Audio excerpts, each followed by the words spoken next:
Welcome back to the Manc Entrepreneur YouTube channel, and in today's episode, I'm talking to you about the future of e-commerce as we know it. You see, this was a question which I got brought up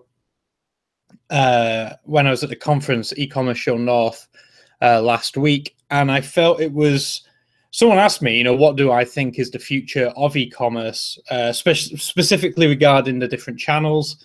Obviously, you hear me talk a lot about eBay and Amazon, and this person had started already selling on eBay, wanted to know what direction he should go next, and after my talk came and basically wanted to find out a little bit more. Now, it's a tough one to answer because obviously we can't predict the future, but I can give you sort of what my best guess is for e-commerce, not only through 2018, but going forward beyond then as well. Now, firstly, it's very hard for me to see past the continuing domination of Amazon. It's to the point now where I say to a lot of people, if they're considering selling online, it's almost very hard for you to discount Amazon, to the point where it's I would say for 99% of people, you would be foolish to not have product in FBA, and by FBA I mean fulfilled by Amazon. Now, I know for some products that's just not doable due to size and weight restrictions, but for the majority it largely is. And for, as long as your margins are right and you can afford to do it, then letting Amazon take care of, the customer service, the pick, pack, and dispatch, and delivery, and all that sort of stuff makes an awful lot of sense. Now, there are reasons why I'm saying this, and that is because I think the last numbers that I saw, in fact, I know a good friend of mine, again, you've met him numerous times, Richard, had put together some stats. Let me just pull them up. So a huge reason for me saying this about FBA is that there are over 90 million Amazon Prime members in the US alone. That's not including those that are in the UK or those are in other countries around the world.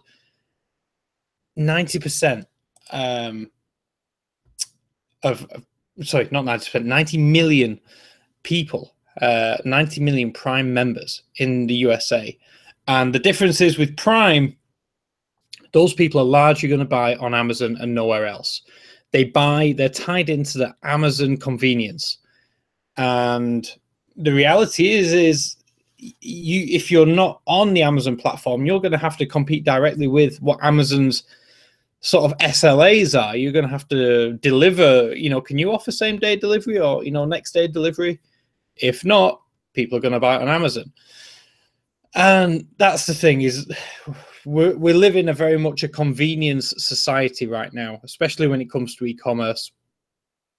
And it's very hard to compete with Amazon on that front right now. And I know if you're in a country like Australia where you don't have Amazon yet, or in South Africa, where again Amazon isn't the behemoth that it is here, you might think, what the hell I'm talking about. You don't see the value proposition yet that Amazon brings, especially to the UK and the USA.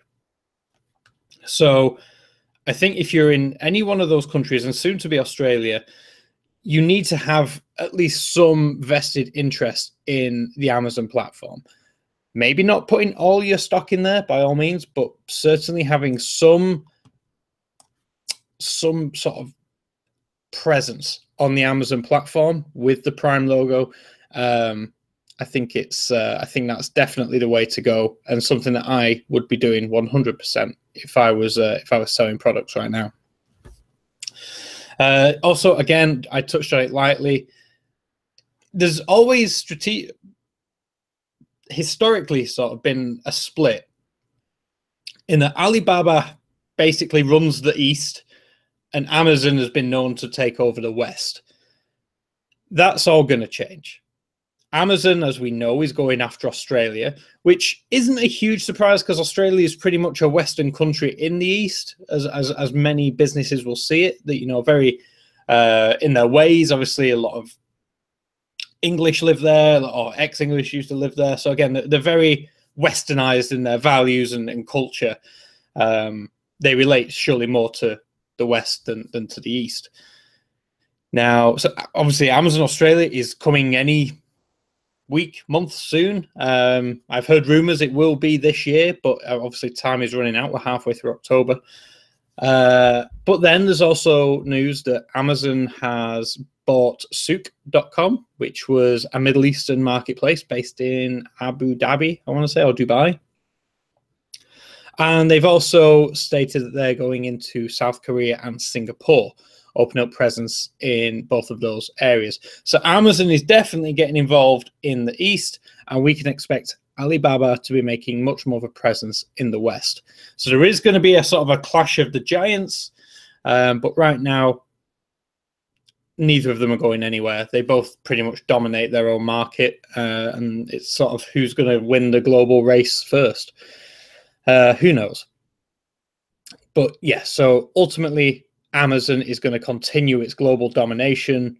It has the audience, and that's one of the reasons why you really can't ignore it. And that was part of the talk I gave last week was, you know, you can't ignore the millions of visitors, unique visitors that Amazon gets every single month, and it's only going upwards. And the more Prime, you know, the more Amazon books out Prime and makes it, you know, unbelievable value, the more people are going to sign on board, and the more people are going to start enjoying that free next day or same day delivery benefit purely due to convenience. So I don't think Amazon's going anywhere. It's only going to continue to grow. The next point is eBay even still relevant? Now, this is this is a tough one because I love eBay. I think eBay is a great site. I think, you know, I've worked with them in the past. They're really nice people, and yes, they've made a few hiccups recently with a few questionable policy changes. But you've just got to look at the growth of Amazon compared to eBay and just think, what are you guys doing? You know, you are still a marketplace. Amazon now is so much more. It's a fulfillment center. It's a logistics company. It's an instant video company, a video on demand company. Sorry, they have so many strings to their bow. They're a retailer, private labeler, and eBay is still just a marketplace.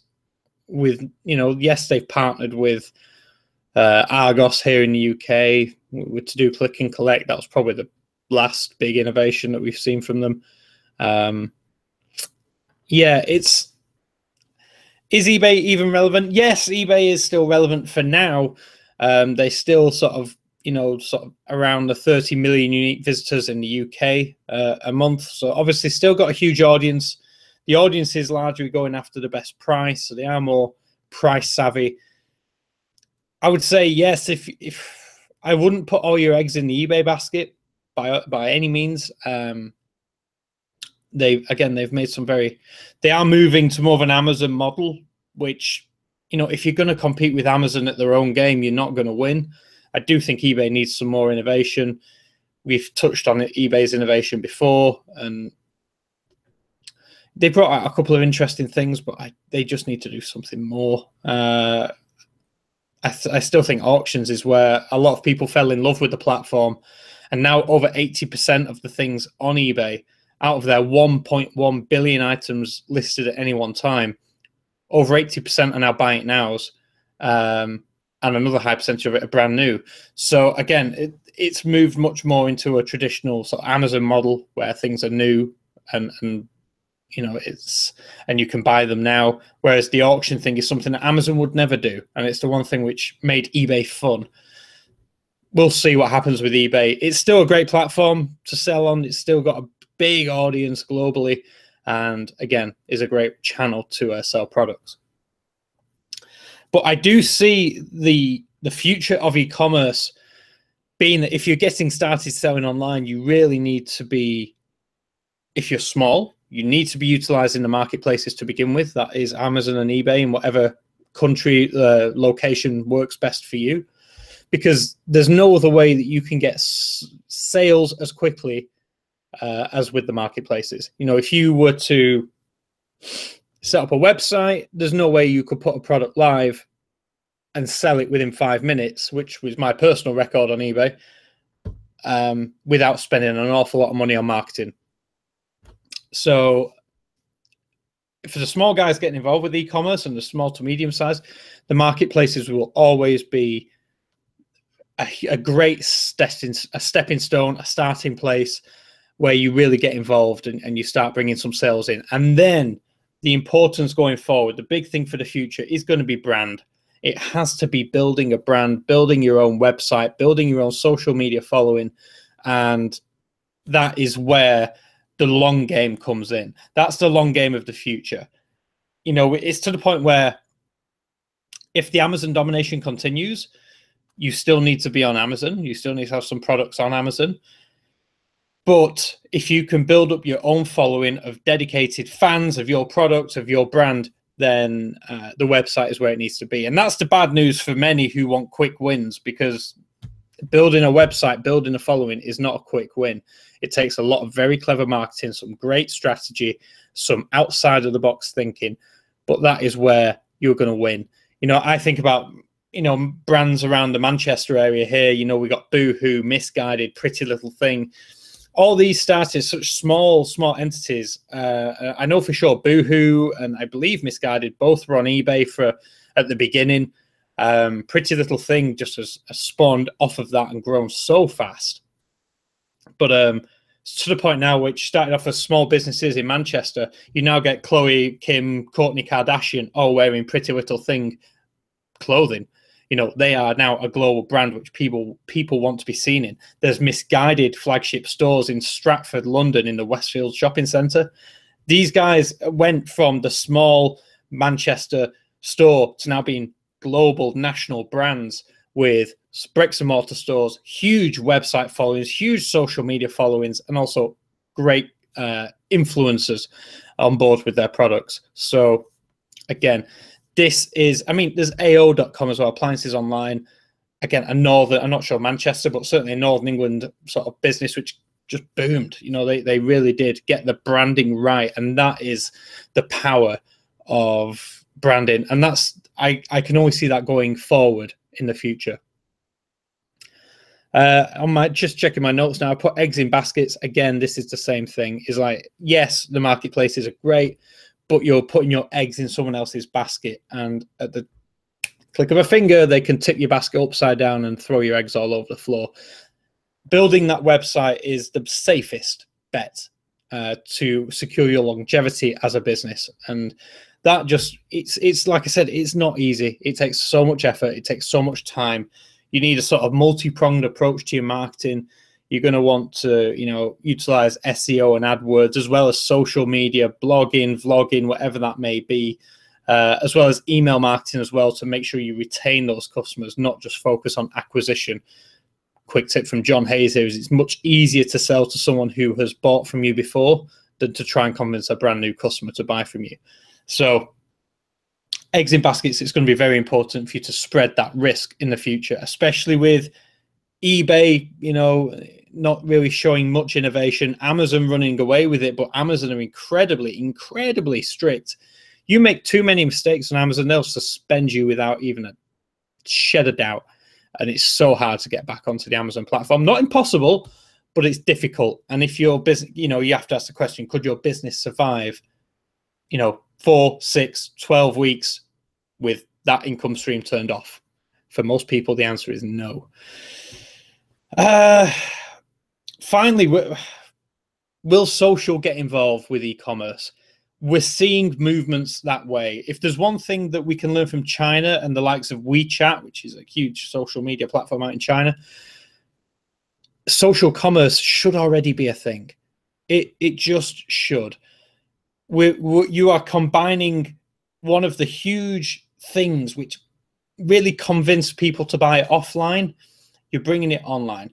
Social proofing. It's that, again, you can see it in stages on Amazon and now eBay with reviews.